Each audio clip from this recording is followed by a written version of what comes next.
গোহালি নিৰ্মাণ নকৰাকৈ চৰকাৰী প্ৰকল্প মানে ৩০০ গাই ক্ৰয় কৰিবৰ কাৰণে কোনে সিদ্ধান্ত লৈছিলে? মুখ্যমন্ত্ৰী আৰু এগৰাকী মন্ত্ৰী যিগৰাকী ক্ৰয় কৰিছে জয়ন্ত মল্ল বৰুৱাৰ মুখত দুটা বেলেগ বেলেগ ভাষ্য। এওঁলোকৰ আচলতে এতিয়া দুয়োগৰাকী আচলতে কোনখন দুগ্ধ ফাৰ্মৰ লগত এওঁলোকবোৰ জড়িত? এতিয়া মুখ্যমন্ত্ৰীয়ে কৈছে যে গিৰ গাইবোৰ মৰাৰ কাৰণে তেওঁৰ সাংঘাতিক টোপনি ক্ষতি হৈছে, তেওঁ শুবই পৰা নাই।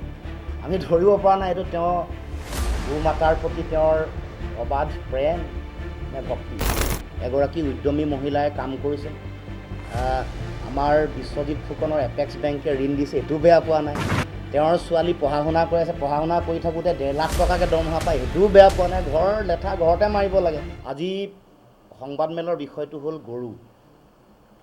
শেহতীয়াকৈ গিৰ গাইৰ যিটো ব্যাপক কেলেংকাৰী বা গৰুখুটি প্ৰকল্প কেন্দ্ৰিক সমগ্ৰ কেলেংকাৰী, দুৰ্নীতি বা বিভিন্ন ধৰণৰ মুখ্যমন্ত্ৰী, এগৰাকী বিভাগীয় মন্ত্ৰী, তাৰপিছত সেই প্ৰকল্পৰ অধ্যক্ষৰ যি মন্তব্য আহিলে, তাৰপিছত আমি আমাৰ দলৰ তৰফৰ পৰা আমাৰ প্ৰতিক্ৰিয়া আৰু বিভিন্ন বিষয় উত্থাপন কৰিবলৈ আমি আজি সংবাদমেলৰ আয়োজন কৰিছোঁ। প্ৰথমে এই গৰুখুটি প্ৰকল্প নিৰ্মাণৰ বা আৰম্ভণিৰ এটা ঐতিহাসিক পটভূমি আছে। এই প্ৰকল্প যেতিয়াই আৰম্ভ কৰিলে, গৰুখুটি প্ৰকল্প আৰম্ভ কৰাৰ পাছতে মুখ্যমন্ত্ৰীয়ে বিধানসভাৰ মজিয়াত কৈছিল যে এই প্ৰকল্প অসমীয়া কৃষি অৰ্থনৈতিক স্বাৱলম্বিতাৰ মডেল প্ৰজেক্ট। বিধানসভাৰ মজিয়াত কৈছিল। আৰু এই প্ৰকল্প যেতিয়াই তেওঁ আৰম্ভ কৰিছিল, প্ৰায় সহস্ৰাধিক সন্দেহযুক্ত নাগৰিক তাৰ পৰা সহস্ৰাধিক পৰিয়াল তাৰ পৰা উচ্ছেদ কৰিছিল, যদিও এইবোৰ পিছত দলগাঁও সমষ্টিত সংস্থাপিত কৰিলে। এতিয়া বিষয়টো যদিও গৰু বিষয়ৰ লগত জড়িত নহয়, তথাপিও সেই সময়ৰ পটভূমি ঐতিহাসিক কথা এটা মনত পেলাই দিব খুজিছোঁ। উচ্ছেদ চলি থকা সময়তে মুখ্যমন্ত্ৰীয়ে অন কেমেৰা আপোনালোকৰ আগতে মুখ্যমন্ত্ৰীৰ ভাতৃ, সেই সময়ত দৰঙৰ আৰক্ষী অধীক্ষকৰ দায়িত্বত থকা নিজৰ ভাতৃক কৈছিলে যে ঐতিহাসিক ধলপুৰ শিৱ মন্দিৰটো পুনৰ নিৰ্মাণ কৰিব লাগে, পুনৰ নিৰ্মাণ কৰাৰ দায়িত্ব দিছিল। এতিয়া আমি আজি এই সংবাদমেলত প্ৰথমেই এই মন্দিৰটো নিৰ্মাণৰ অগ্ৰগতিৰ তথ্য অসমৰ ৰাইজক জনাবৰ কাৰণে মই বিনম্ৰতাৰে আহ্বান জনাইছোঁ। এতিয়া আহিলোঁ মূল কথাটোলৈ। এই প্ৰকল্পৰ লৈ বিভিন্ন ধৰণৰ কথা বতৰা চলি আছে, বিভিন্ন ধৰণৰ শেহতীয়া আমাৰ মুখ্যমন্ত্ৰীৰ তৰফৰ পৰাও ভাষ্য আহিছে। এতিয়া আমি প্ৰশ্ন কৰিব খুজিছোঁ যে এই গৰুখুটি প্ৰকল্পটো অসম চৰকাৰৰ আচলতে কোনটো বিভাগৰ অধীনত? এই কথাটো স্পষ্ট কৰিব লাগে। বিভিন্ন ব্যক্তিৰ কথা বতৰাত বেলেগ বেলেগ ধৰণৰ মন্তব্য আহিছে। দ্বিতীয় কথাটো হ'ল যে এই প্ৰকল্পত গৰুখুটিৰ এই অঞ্চলত গাই তেওঁলোকে পালনৰ তেওঁলোকৰ যিটো সিদ্ধান্ত, এই সিদ্ধান্ত কিদৰে লোৱা হৈছিল, তাৰ কাৰণে গৰুখুটিৰ পৰিৱেশত গিৰ গাইৰ জৰিয়তে অধিক দুগ্ধ উৎপাদন যে হ'ব, তাৰ বিশেষজ্ঞ প্ৰতিবেদন চৰকাৰৰ হাতত আছেনে? যদি আছে, আমাক ৰাজহুৱা কৰিব লাগে। দ্বিতীয়তে, গৰুখুটিৰ যিটো পাৰিপাৰ্শ্বিকতা, এই পাৰিপাৰ্শ্বিকতা, এই পৰিৱেশত গিৰ গাই পালনৰ বাবে উপযুক্ত হয়নে নহয়, এখন বিশেষজ্ঞৰ প্ৰতিবেদনৰ প্ৰয়োজন। এইটো সাধাৰণতে প্ৰকল্প যেতিয়া আৰম্ভ কৰে এই প্ৰতিবেদন গ্ৰহণ কৰা হয়। আমি মুখ্যমন্ত্ৰী ডাঙৰীয়াক আহ্বান জনাইছোঁ যে সেইখন প্ৰতিবেদন, দুয়োখন প্ৰতিবেদন, ইয়াৰ পাৰিপাৰ্শ্বিকতাত গিৰ গাই পালন উপযুক্ত নে, সেই প্ৰতিবেদনখনো আমাক ৰাজহুৱা কৰিব লাগে। দ্বিতীয়তে, গিৰ গাই পালনৰ যোগেদি অধিক দুগ্ধ উৎপাদন হ'ব, সেই যি প্ৰতিবেদন লৈছিল, সেই প্ৰতিবেদন আমাক ৰাজহুৱা কৰিব লাগে, সাধাৰণতে কৰা হয়। এতিয়া তেওঁলোকে কৈছে, চৰকাৰে কৈছে যে গোহালিৰ অভাৱৰ কাৰণে ৩০০ গিৰ গাইৰ তেওঁলোকে যি ইয়াত তেওঁলোকে ক্ৰয় কৰিছিলে, তাৰ কাৰণে চৰকাৰে এই প্ৰকল্পৰ বাবে তেওঁলোকে বিক্ৰী কৰিব লগা হ'ল গোহালিৰ অভাৱৰ কাৰণে। এতিয়া গোহালি নিৰ্মাণ নকৰাকৈ চৰকাৰী প্ৰকল্প ৩০০ গাই ক্ৰয় কৰিবৰ কাৰণে কোনে সিদ্ধান্ত লৈছিলে? এইটো আমাক ক'ব লাগে। গোহালি প্ৰস্তুত নোহোৱাকৈ, গোহালি নিৰ্মাণ সম্পূৰ্ণ নোহোৱাকৈ ৩০০ গিৰ গাই ক্ৰয় কৰাৰ সিদ্ধান্ত কোনে ল'লে? চৰকাৰী কোন সংস্থা, কোন বিষয়া, মন্ত্ৰী? আমাক এই কথা ৰাজহুৱা কৰিবৰ কাৰণে দাবী উত্থাপন কৰিছোঁ। এতিয়া ৯০জনী বেছি হোৱাৰ কাৰণে ৯০জনী গিৰ গাই জনপ্ৰতিনিধিক বেচিবৰ কাৰণে তেওঁলোকে সিদ্ধান্ত লৈছে। এই সিদ্ধান্ত আচলতে কেনেকৈ লোৱা হ'ল আমাক জনাব লাগে, কাৰণ সাধাৰণতে যিকোনো এটা সিদ্ধান্ত সপ্তাহৰ মূৰে মূৰে তেওঁলোকে কেবিনেট পাতি থাকে। ৰাস্তাৰ নতুন নাম নামাকৰণ কৰিবৰ কাৰণেও কেবিনেটৰ সিদ্ধান্ত গ্ৰহণ কৰে। এই 90জনী গীৰ গাই জনপ্ৰতিনিধিক বেচিবলৈ লোৱা সিদ্ধান্ত কিয় কেবিনেটৰ মজিয়াত গ্ৰহণ কৰা নহ'ল, এই প্ৰশ্নও আমি উত্থাপন কৰিছোঁ।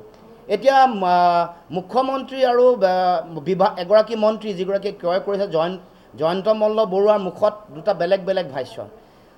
মুখ্যমন্ত্ৰীয়ে কৈছে গৰুখুটিত এই গাইসমূহৰ মৃত্যুমুখত পৰাৰ কাৰণে তেওঁলোকে জনপ্ৰতিনিধিৰ মাজত বিতৰণ কৰিছে। কিন্তু আমাৰ জয়ন্ত মল্ল ডাঙৰীয়াই ক'লে যে গোহালিৰ অভাৱৰ কাৰণে ৰঙিয়া ষ্টেচনৰ পৰাই তেওঁলোকে ক্ৰয় কৰিছে। এতিয়া মুখ্যমন্ত্ৰীয়ে জনাব লাগে যে জয়ন্ত মল্ল বৰুৱাই কোৱা এই কথাটো মিছা নেকি, জয়ন্ত মল্ল বৰুৱাই মিথ্যাচাৰৰ আশ্ৰয় লৈছে নেকি, মুখ্যমন্ত্ৰী অসমৰ ৰাইজক জনাব লাগে। এতিয়া তেওঁলোকে কৈছে যে জনপ্ৰতিনিধিক দিয়াটো বৰ অপৰাধৰ কথা নহয়, ভালহে কৰিছে, বেলেগে চলাব নোৱাৰে। আমাৰ এতিয়া প্ৰশ্ন এটা আহিছে যে এই ক্ষেত্ৰত বিভিন্ন জনপ্ৰতিনিধিৰ নাম আহিছে, দিলীপ শইকীয়াৰ নামো আহিছে, ভুৱন পেগুৰ নাম আহিছে, দিগন্ত কলিতাৰ নাম আহিছে। কিন্তু তাৰ মাজত দুগৰাকী ব্যক্তি বাবুল নাথ আৰু নীৰজ বৰা যি 50গৰাকী গীৰ গাই তেওঁলোকে পাইছে, এওঁলোকৰ আচলতে এতিয়া দুয়োগৰাকী আচলতে কোনখন দুগ্ধ ফাৰ্মৰ লগত এওঁলোকবোৰ জড়িত, এই কথা ৰাজহুৱা কৰিব লাগে। দুয়োগৰাকী বাবুল নাথ আৰু নীৰজ বৰা, এই দুয়োগৰাকীয়ে এই দুয়োগৰাকী সন্দেহযুক্ত ব্যক্তিয়ে কেনেকৈ 50গৰাকী গীৰ গাই পালে, যিহেতু জনপ্ৰতিনিধিক দিয়া বুলি কৈছে, আৰু দুয়োগৰাকী জড়িত হৈ থকা দুগ্ধ পাম কেইখনৰ নাম ৰাজহুৱা কৰিবৰ কাৰণে আমি দাবী উত্থাপন কৰিছোঁ।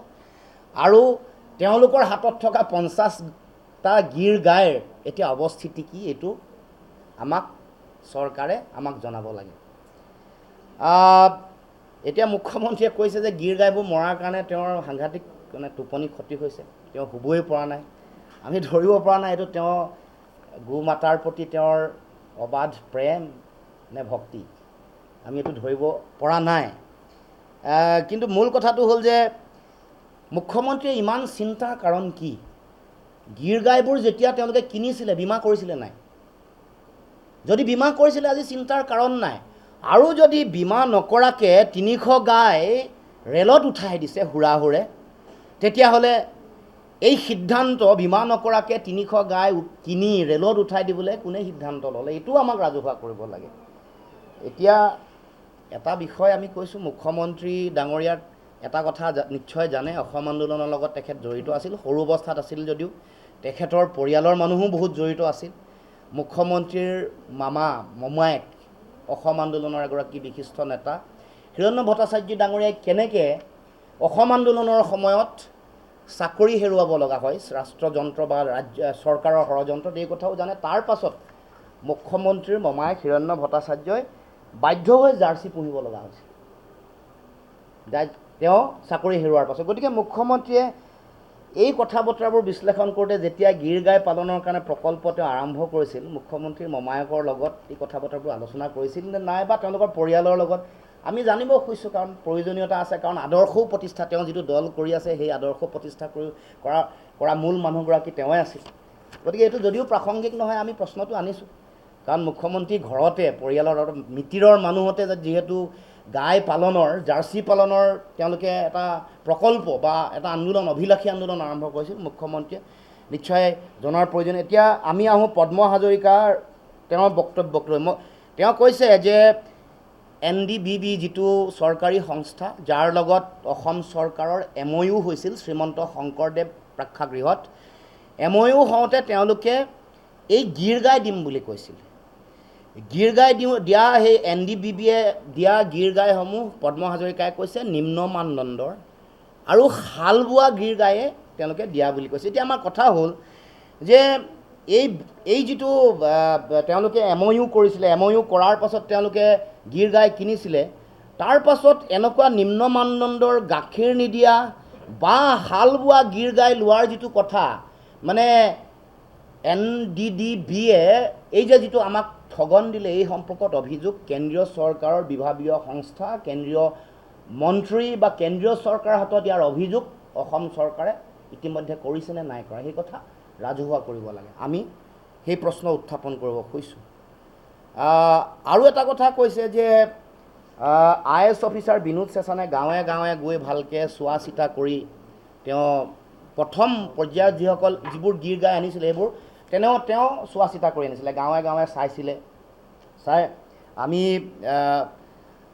এই IAS বিষয়াগৰাকী আমি নাজানো যে তেওঁ গৰু চিনাক্তকৰণ আৰু গৰু ব্যৱসায়ত ইমান সিদ্ধহস্ত, এই কথা আমি গম পোৱা নাছিলোঁ।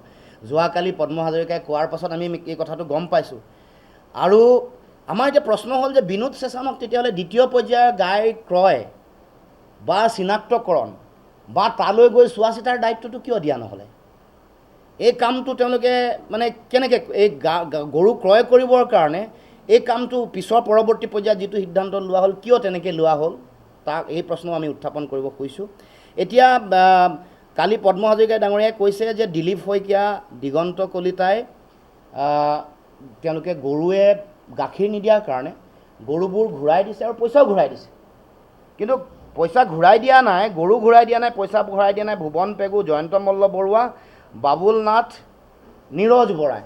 এইটো অসমৰ বা গাখীৰৰ ব্যৱসায়ী, তেওঁ কৈছে যে এইটো গৰু ক্ৰয় বিক্ৰয় কৰাটো বৰ এইটো মানে ব্যৱসায়িক কথা নহয়, সেইটো এটা হেনো জেণ্টেলমেন এগ্ৰিমেণ্ট। এই কথাটো আমি জনা নাছিলোঁ।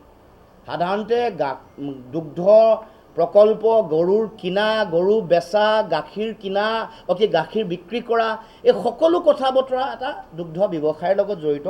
কেনেকৈ পদ্ম হাজৰিকাই এইটো এটা জেণ্টেলমেন এগ্ৰিমেণ্ট, ক্ৰয় বিক্ৰয়টো তেওঁলোকে ব্যৱসায় নহয় বুলি কৈছে। কিন্তু আমি দেখিলোঁ যে গাখীৰ নিদিলে এনেকৈ গৰু ঘূৰাই দিয়াটো গৰু ব্যৱসায় ইতিহাসত প্ৰথম হিচাপে পৰিগণিত হৈছে, আমি প্ৰথম দেখিছোঁ। এতিয়া কথা হ'ল যে দুগৰাকী ব্যক্তি দিলীপ শইকীয়া আৰু দিগন্ত কলিতাই গৰু ঘূৰাই দিছে, পইচাও ঘূৰাই দিছে। আমাৰ কথা হ'ল যে এতিয়া পদ্ম হাজৰিকাই দিলীপ শইকীয়া আৰু দিগন্ত কলিতাক ৰাম ঠগন দিলে নেকি? গাখীৰ নিদিয়া গৰুবোৰ দিলীপ শইকীয়া আৰু দিগন্ত কলিতাক দিছে আৰু গাখীৰ দিয়া গৰুবোৰ নীৰজ বৰা, বাবুল নাথ, ভুৱন পেগু আৰু জয়ন্ত মল্ল বৰুৱাক দিছে। আৰু এই বাবুল নাথ আৰু নীৰজ বৰাই যি 50জনী গাই কিনিছে, সেই গাইসমূহে আমি প্ৰশ্নহে কৰিছোঁ কেনেবাকৈ কন্যাকাৰ চাহিদা বৰ্ধন কৰিছে নেকি?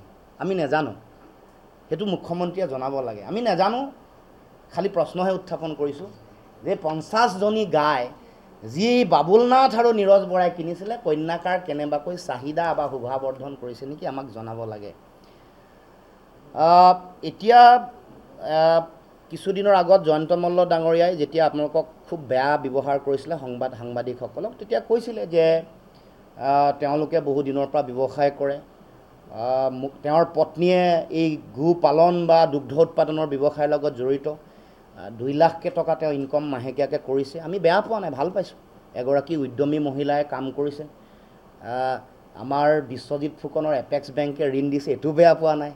তেওঁৰ ছোৱালী পঢ়া শুনা কৰি আছে, পঢ়া শুনা কৰি থাকোঁতে 1.5 লাখ টকাকৈ দৰমহা পায়, সেইটোও বেয়া পোৱা নাই। ঘৰৰ লেঠা ঘৰতে মাৰিব লাগে। কিন্তু যিসকলে গো পালন কৰি আছে, গো পালনৰ সমবায় কৰা যিসকল আছে, তেওঁলোকৰ পক্ষে সিদ্ধান্ত নোলোৱাকৈ এনেকুৱা ৰাজঘৰীয়া হিতাধিকাৰী নিশাৰ ভিতৰতে সৃষ্টি কৰিব পাৰে, সেই সিদ্ধান্ত ক'ত লোৱা হ'ল, কেনেকৈ লোৱা হ'ল, মুখ্যমন্ত্ৰী আমাক অকণমান জনালে আমি বাধিত হ'ম, আমি ভাল পাম। মুখ্যমন্ত্ৰীয়ে এই কথা আমাক জনাব লাগে।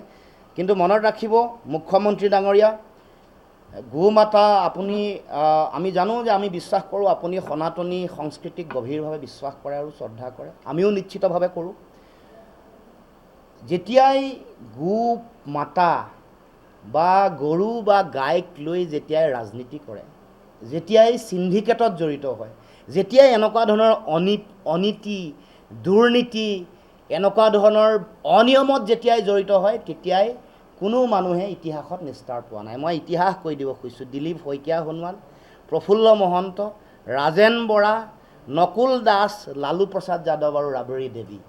গতিকে মুখ্যমন্ত্ৰী ডাঙৰীয়া, আপোনালোকে গৰুক লৈ, গৰু সিন্ডিকেট, গৰুখুটি প্ৰকল্প, যিটো অসমৰ মানুহৰ অৰ্থনৈতিক স্বাৱলম্বিতাৰ মডেল প্ৰজেক্ট হ'ব বুলি কৈছিলে গ্ৰাম্য অৰ্থনীতিৰ, তাক লৈ আপোনালোকে যিটো ব্যাপক দুৰ্নীতি, কেলেংকাৰী, সিন্ডিকেট সংগঠিত কৰিছে, ইয়াৰ পৰা ভগৱানৰ অভিশাপত আপোনালোকেও নিস্তাৰ নাপাব, আপোনালোকেও ইয়াৰ প্ৰাপ্য ফল পাব, এই কথা আমি স্পষ্টভাৱে উল্লেখ কৰিছোঁ। যিকোনো খবৰৰ বাবে যোগাযোগ কৰক 7099017330 লগতে 7099017110 নম্বৰত।